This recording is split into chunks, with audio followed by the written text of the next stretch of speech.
Hello guys, welcome to Tech Tricks tutorial. In today's video, I will show you how to get YouTube music to show on Discord. First, open Discord and log into your account. Click on the gear icon at the bottom left to open user settings. Next, find the Connections tab in the left menu and click on it. Look for YouTube and click to link your account. If prompted, log in with your Google account and grant Discord the necessary permissions.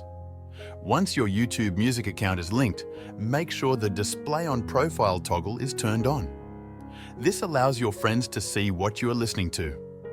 Now, open YouTube Music and start playing a song.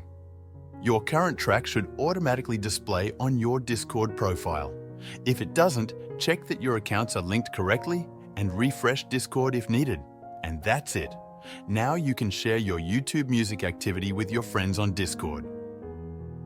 Thanks for watching this tutorial. If you found this video helpful, please like and subscribe to our channel for more tech tips and tutorials.